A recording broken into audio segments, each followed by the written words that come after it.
Praise him, I give honor to God, and I thank God for me being here today. If it had not been for him, I would not be in this particular point talking to you today. To you, the viewers, I want to thank you for watching this video. I ask you to please like and share it. And after you watch it, I ask you to give 2 cents if it doesn't make sense. This is an update from previous videos that I've kind of delayed on following up with it. You know, I thank God for those who have asked about me. I thank God for those who have asked about my grandmother. I thank God for those who have prayed for me and my grandmother. Unfortunately, it is my grandmother who has suffered the most right now from the racial discrimination in housing. And for most of those, you don't know about the issue of retaliation. Hopefully, I'll probably explain that later. But getting into this video, it is murdered at Broward Health. So my grandmother was murdered at Broward Health. I am not getting any help. I have, for those who know me, you know that I have looked under every carpet. I have looked under every foundation of a house, and I have not received any help whatsoever from a federal, state, county, from city, from any level of government, because there is a heavy accountability, heavy accountability, because you did not want someone black to move into a predominantly white neighborhood. You know, so at the end of the day, there was even an old age question that's always asked. How many licks does it take to get to the center of a Tootsie Roll Pop? And I understand how that could be a little jolting, maybe, or probably throw you off, but it's going somewhere. How many licks does it take to get to the center of a Tootsie Roll Pop? My grandmother, Pat, she fell, and when she fell, it was a catastrophic injury. She was transferred to Broward Health. Being transferred to Broward Health in the trauma center, the trauma department gave a 96-year-old Tylenol tablets. They attempted to give her 3 Tylenol tablets. And for those who are nursing, I'm sure you will hold your breath when I'm telling you they gave her water to swallow the Tylenol tablets. For those of you who are not as medically educated, or you know, in that particular field, in a nursing home, in anything in geriatrics, for anyone that's at least 75 and older, definitely 85, there's a thing called thickeners. So most medical staff, before they give any type of liquids to a patient who is a geriatric patient, they will check the charts and they would make sure to see if that person is on thickeners. Thickeners is pretty much what they do is they thicken the water, the liquid. It's very important to know if that person is on thickeners, because they want that person to be able, the thicker the water it is, the thicker the liquid is, the better it is for them. So basically they don't aspirate and then develop aspiration pneumonia. So from that point, you know, we as in my mother and I walked into the emergency room to the trauma department at Broward Health, where the nurse walked up to us for some reason. And she said it as if she was waiting on this action to, I'm sorry, I tried to give her Tylenol for her pain, and she couldn't swallow the water behind it, knowing that she came in a catastrophic injury. She fell backwards. The first 2 places that hit her body was the back of her head and the back of her neck. There was nothing else bracing her fall but her head and her neck. We had to leave out because it was COVID time. When we came back into the room, this was now on the 5th floor. So that was strike 1. So strike 2, we were on the 5th floor and we were walking to her room. When we go through her room, at the first bed, there's this Caucasian lady, and she says, "I'm glad somebody finally came to see about her." And we're trying to figure out, you're glad somebody trying to, so maybe it's, they've been having a good time talking, So by the time we pass that curtain that goes to the second bed, my grandmother's head is completely down, limped. She cannot breathe for any particular point. Please excuse me. She can't breathe. And my mother runs out to quickly call for what they call a rapid response. Dr. I believe it's Okafor, was her attending physician. They came and they had to immediately intubate her because she needed to be put on life support. What they found out at the time is that she developed aspiration pneumonia. Just so you know this, from the beginning, when she was first entered into the trauma department, they took an x-ray of her lungs. So we saw the before, perfect lungs. We saw the after that point when they had to intubate her, where her lungs were, it was like a flare up of infection in her lungs. And from that, my understanding developed into aspiration pneumonia. Okay, so from that particular point, we went to that area. If we had not gone in that room, if we waited 5 minutes later, she would have died. She would have died because she's already in respiratory failure. So the question is, you have a roommate saying, "I'm glad somebody finally came to see about her."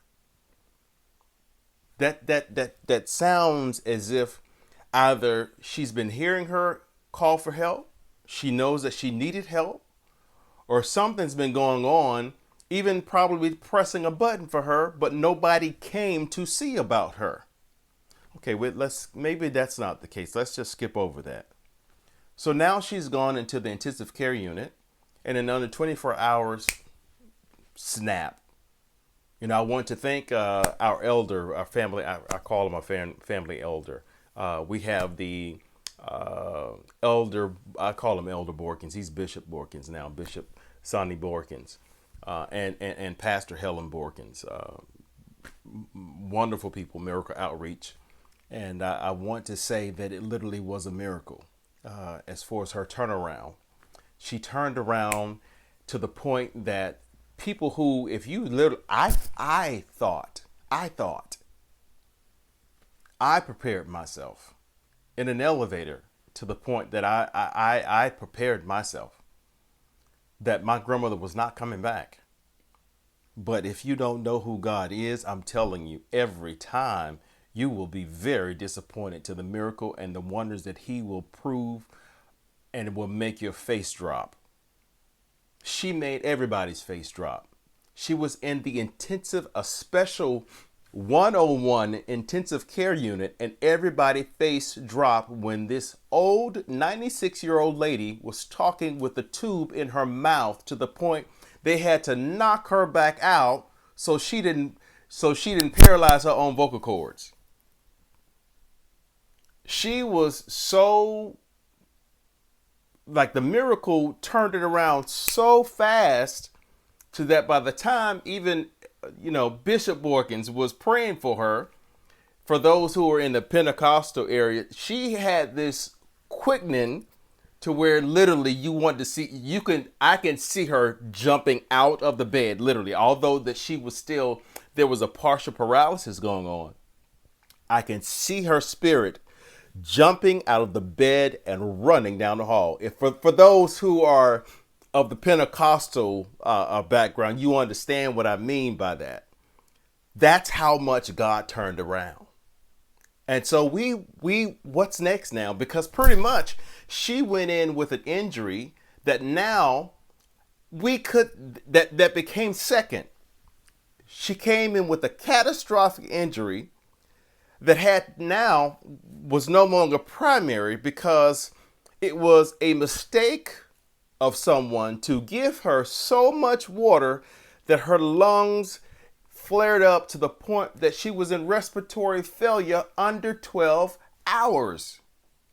They didn't give her 12 hours before they started saying it's time for her to come off. Well, we show her breathing on the machine. Are you sure? We have a machine. Oh, well, I have no other choice but to trust you. And may I say, yes, I have to say that from the moment I walked into the ER, it must speak in volumes, especially in particular places that I have recorded particular things. And so for the moment I walked into the ER, emergency, Broward Health, I started recording because I've already been dealing with retaliation from Broward County and on up. So it's not a surprise. So what I wanted to do, it wasn't to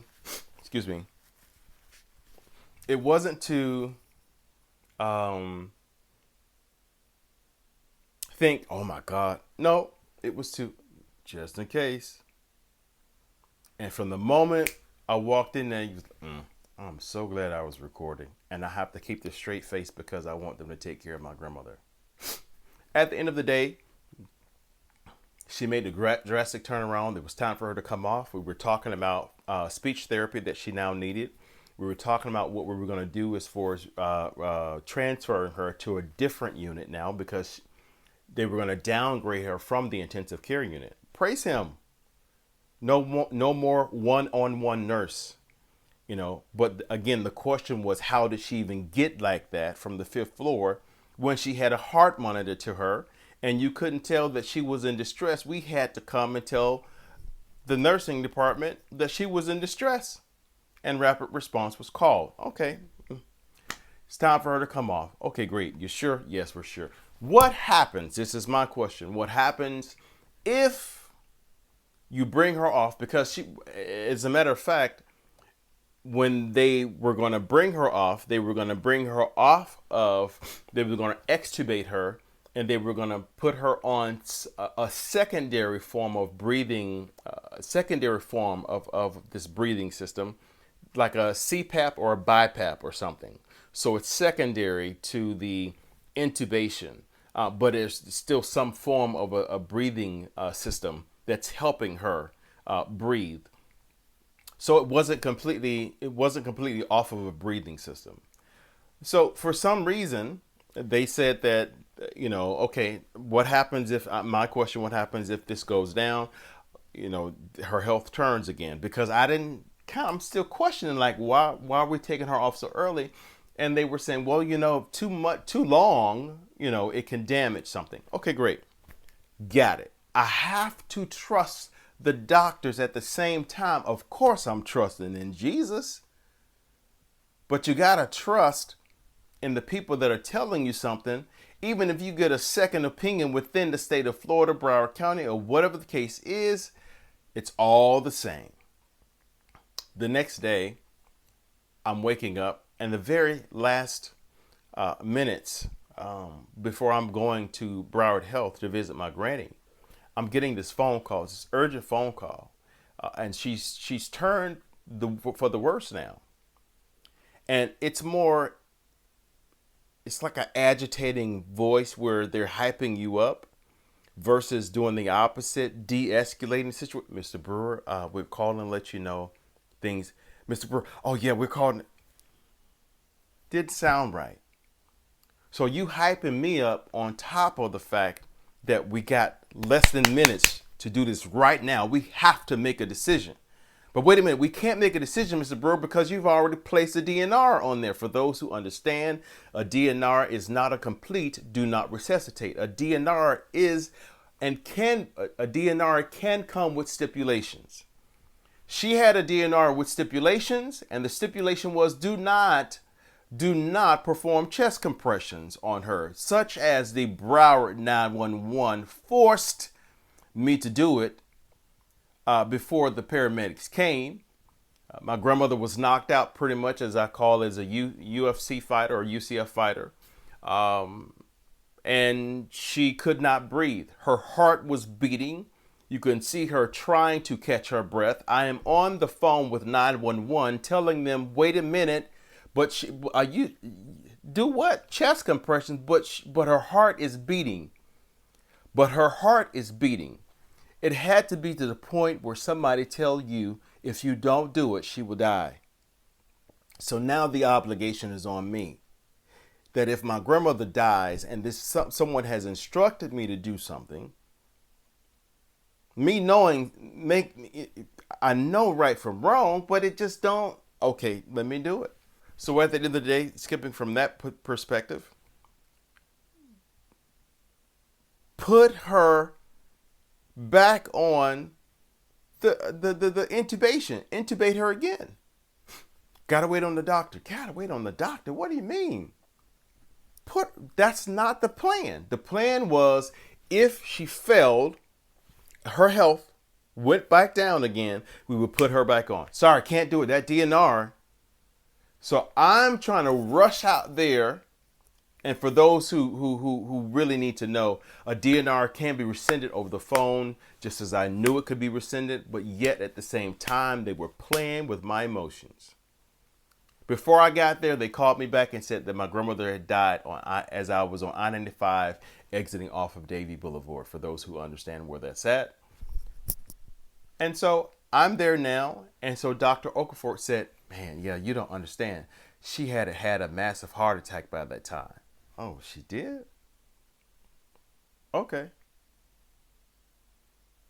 So for those who know, any traumatic situations or injuries that leads to the whole death, there's an automatic flag of an autopsy that should be performed by the coroner, the medical examiner, Broward County medical examiner. Again, my particular claim and the discrimination issue that I've been dealing with is dealing with municipalities. So it's not just a private corporation. It's the city of Fort Lauderdale, the Housing Authority of the City of Fort Lauderdale. It is Broward County. It is DCF. It is HUD, which is the federal department. It now goes to the Secretary of Housing, Ben Carson. For those who don't know, this particular voucher had to be signed within Washington. It could not be signed down here. If you have more questions, please ask me later. But at the end of the day, I was told that she had a massive heart attack. Okay. Didn't want to do the autopsy. The nurse said, that's weird. Okay. So now I make sure I explain that we're in the midst of some things that's happening, and this could be considered retaliation, I feel. Still don't want to do an autopsy. The family had to pay for an autopsy. Autopsy report came back. Autopsy report stated that my grandmother had 3 sections of her lungs that was collapsed. Before they took the tube out of her, they showed us her lungs, the empty, which is as soon as she went into the ER without infection.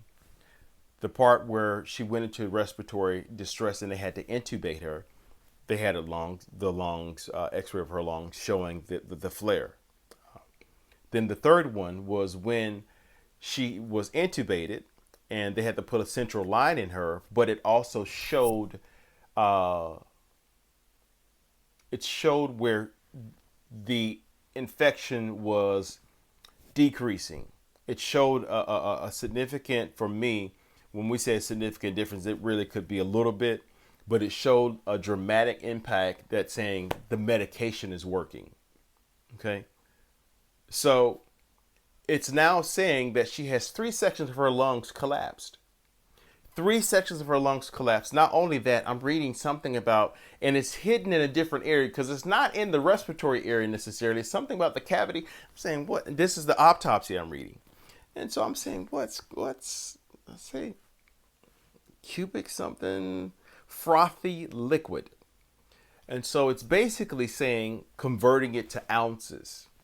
6 ounces of frothy liquid in her breathing pathway.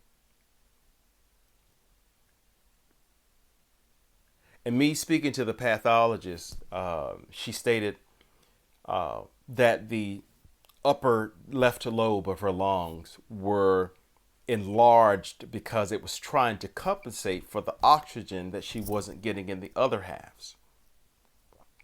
So now, she had already said that she was a fighter. She said, oh, her arteries was clear.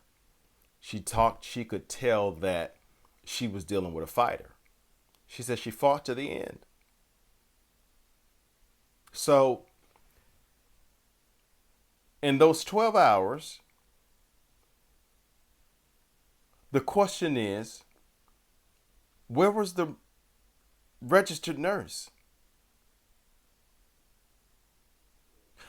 Oh, so you're saying that 3 sections of the lungs collapse, frothy liquid, 6 ounces of frothy, thick liquid, not just, we're talking about beyond the thickener. Thick liquid developed, and she had a massive heart attack instantly. Doesn't work that way.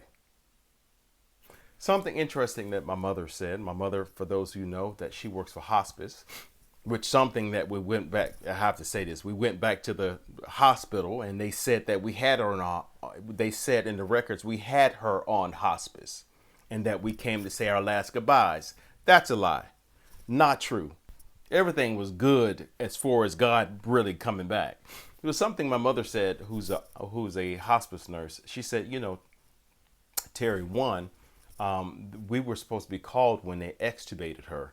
For those who don't know, like I was my grandmother's power of attorney for 15 years. So she was telling me, you know, we should have been called. Okay. She says, we normally we as nurses, when somebody's extubated, that's a serious, like a moment for the patient, because you want to make sure that even though you made an educated guess and you saw this person breathing on her own, but you still have to check the vitals. And so she said that we would normally have orders of checking the vitals every 10 minutes. I'm like, every 10 minutes? 12 hours. For those who are still with me, thank you. 12 hours. 12 hours. From my estimating, that's 72 times. 72 times. Wait a minute. Oh, no, not. She's not dead yet. 72 times. At what point are you going to say we need to call the family? 5 minutes before she died. 11 hours and 55 minutes. You're going to call me. 11 hours and 55 minutes. She had already had a massive heart attack. She had already, 3 sections of her lungs had already collapsed. The frothy liquid had already developed. What I'm saying, yes, it was intentional. Without a doubt, she was murdered. That is murder. That is not a medical malpractice. It's a malpractice when, oh my God, I didn't know. What did you not know? 72 times you had an opportunity to intervene. Okay, you didn't have to do it. You didn't have to do it. You, Broward Health, you didn't have to do it. You had the intensive care unit machines there to do it for you. Do you honestly think a machine is not going to start beeping off? It's not going to start beeping off dealing with the heart because she had a massive heart attack. It's not going to show her O2 status is declining. No, because 3 sections of her lungs collapsed. You're not going to hear any type of congestion because if it's every 10 minutes or something, I would think someone with a stethoscope Let me hear her. Yeah, that sound real. It sounds good. Those areas sound perfect, Doc. Okay. So at what point do you call something murder? At what point do you say you had 72 times to intervene before she took her last breath and you did not? You want to know why I'm like this? Because when I went to the Fort Lauderdale Police Department, which they were already ready for me, they already tried to steer the conversation to say it was a civil matter. Murder ain't civil. Murder is not civil. There's no civilized, you can't be civilized when somebody murders somebody. Murder is barbaric. Murder is not civil. So at the end of the day, you have to ask yourself, if it's your loved one and you was dealing with some type of racial discrimination with the city, anything, and because they just wanted you to stop going for your rights. It took me 2 years to get a final investigative report. Congresswoman Sheila CM's office took 2 years to get me this report. I wonder why. For those who know me, very legal, and I'm asking for a report, and they're saying, excuse me, my nose, I have very bad allergies. I'm sorry. It is what it is. Got to do what I got to do. But at the end of the day, they're saying, Mr. Brewer, we can't deliver the mail to your post office box. You can't deliver the mail to my post office box. Why? They said the package was too big. Who said the package was too big? The post office. Miss Maisha Williams from Congressman Hastings' office, then Congresswoman Sheila Sherfless McCormick's office. She said the post office attempted to deliver the mail as in the final investigative report. The important part about a final investigative report is you want to fight something. And when you want to fight something, at the end of the day, you can't fight something if you don't know what you're fighting. So the only way you will know what you're fighting is say, what did they say and the reasons why they said they didn't find any wrongdoings on the city, county, state, or whoever's behalf. When everybody that's city, county, and state, they were in the initial claims. So you want to know, what was it? If you can't get it, you can't appeal, you can't do anything. Why was it being held for that long? I get slips. Anybody who has a P.O. box, you get a slip in the P.O. box that tells you you have a package waiting for you. Go to the counter because it's too big to fit into the thing. To give you an analogy on what occurred is that, and the reason why this report wasn't here is because you had, let's say you had a vacation you've been working on, like a 30-day vacation. I mean, somebody was taking you around the world. It was a major vacation. You've been working on this, paying off on it for about a good, maybe 2 years. In meetings, people have been hearing you talking about it, and everything.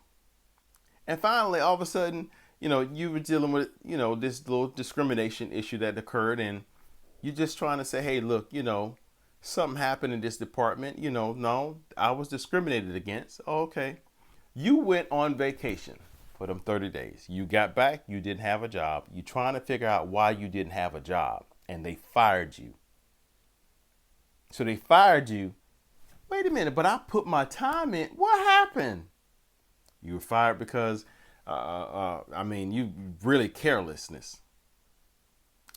And so they say, well, you have to request for the report to figure out, all this thing from human resources.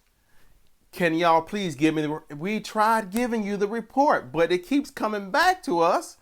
The post office is saying it can't be delivered.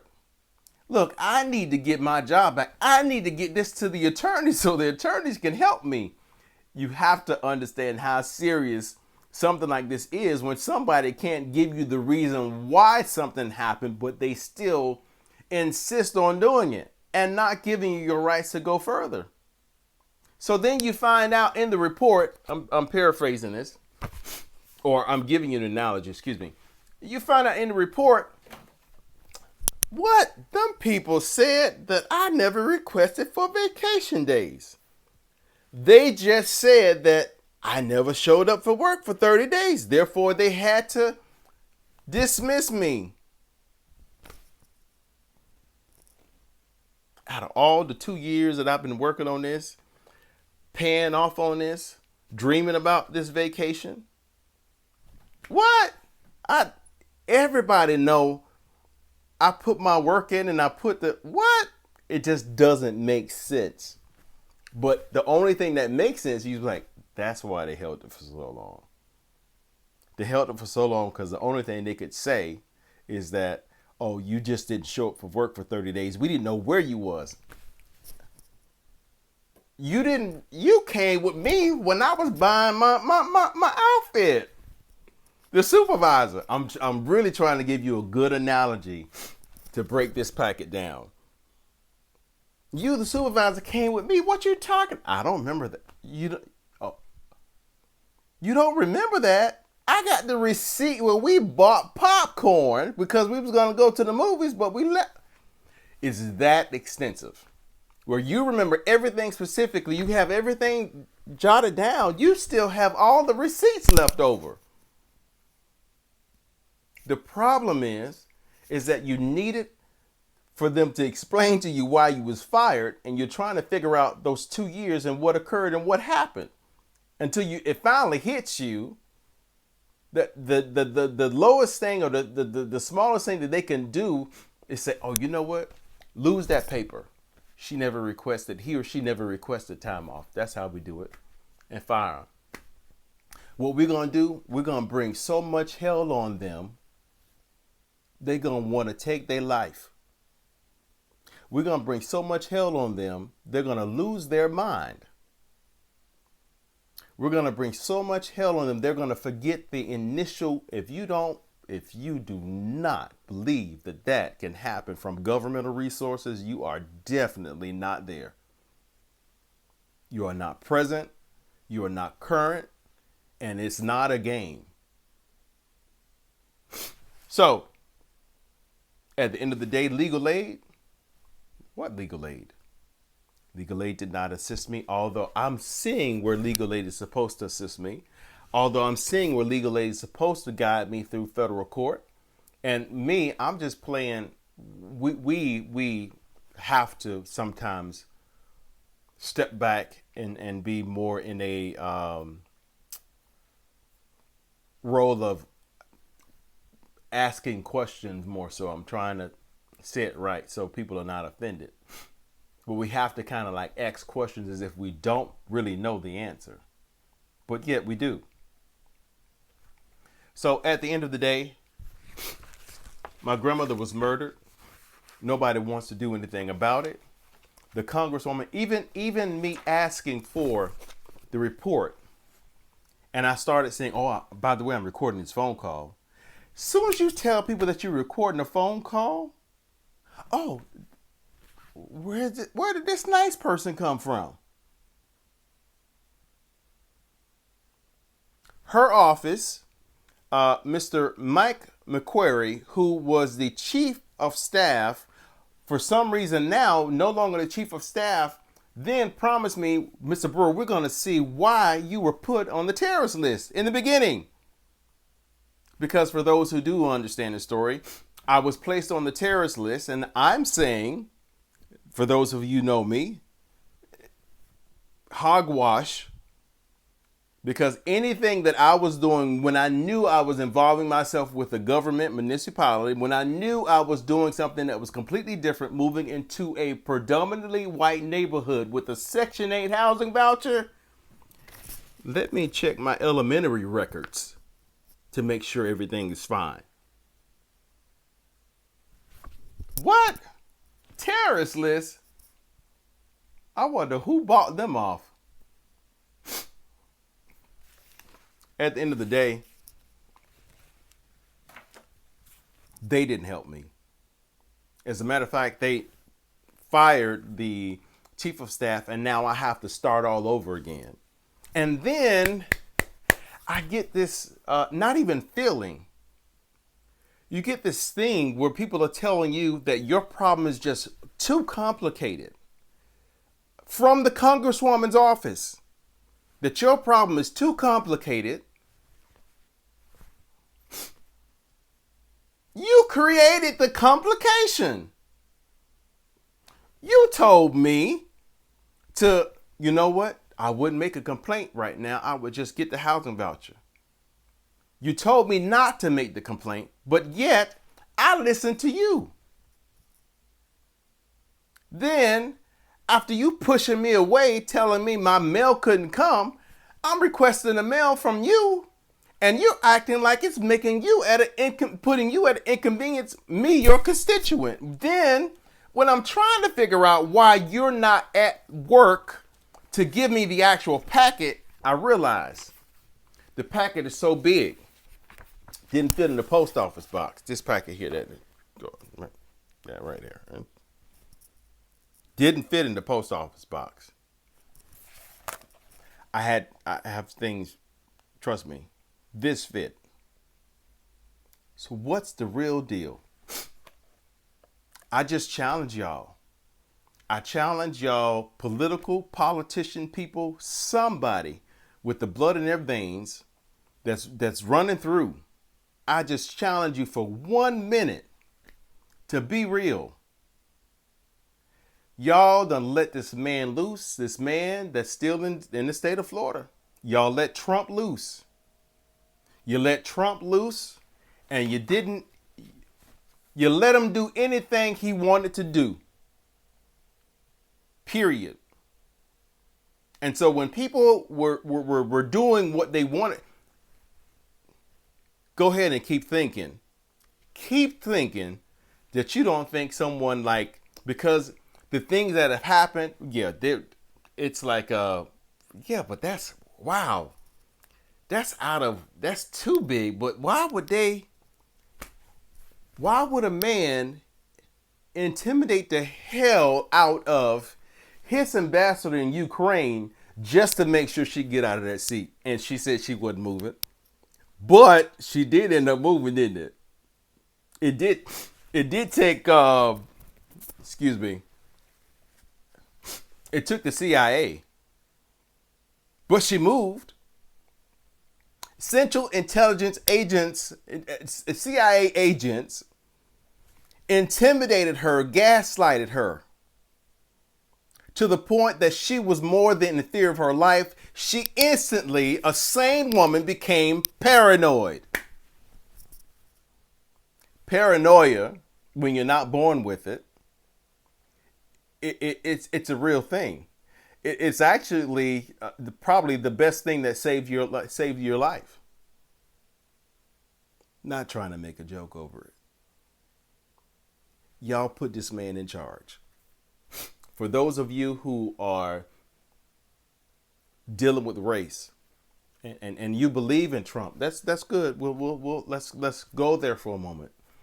And I plead of you, hey, put it in the chat, respond to it.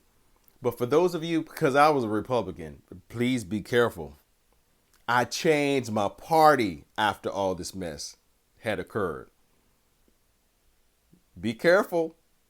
I'm not who you think I am. I changed my party after all of this crap. So at the end of the day, for those of you who feel that black folks,